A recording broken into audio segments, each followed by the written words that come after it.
Sa iba pang balita, inilahad kagabi ni dating Senate President Juan Ponce Enrile ang kanyang nalalaman kaugnay sa nangyaring standoff sa pagitan ng Pilipinas at ng China noong taong 2012 sa Scarborough Shoal. Kinwestiyon din ng dating senador ang papel ni dating Senador Antonio Trillanes IV bilang back-channel negotiator. May ulat sa Sweden, Velado Ramirez.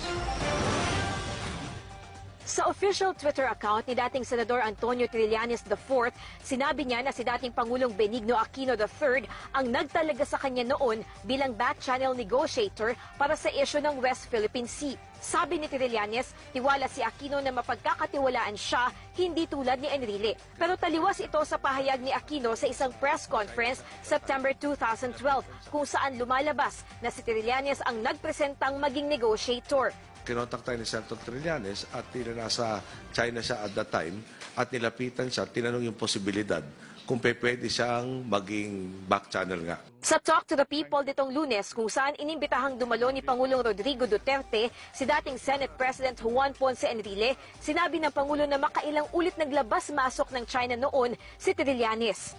He traveled to China 16 times and during his last visit, the 16th visit, shortly sir, but 2 days after, we lost the Scarborough Shoal.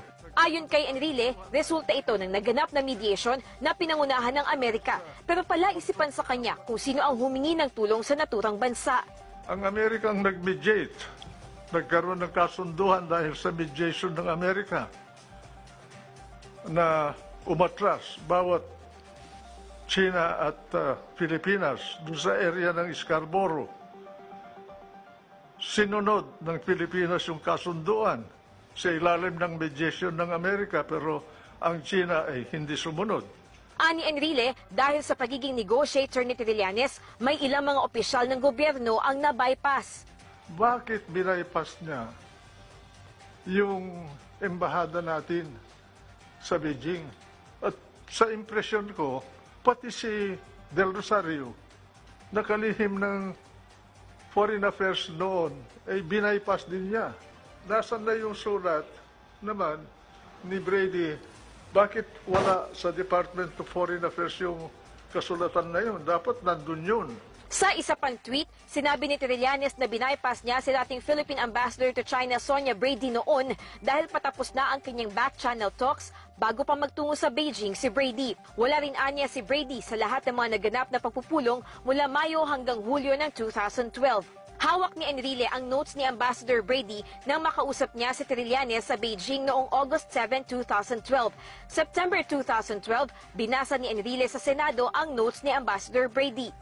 Trillanes wanted everything that was happening in Scarborough to be made secret so that it will protect the interest of the Chinese. Sweden, Velado Ramirez, para sa Bayan.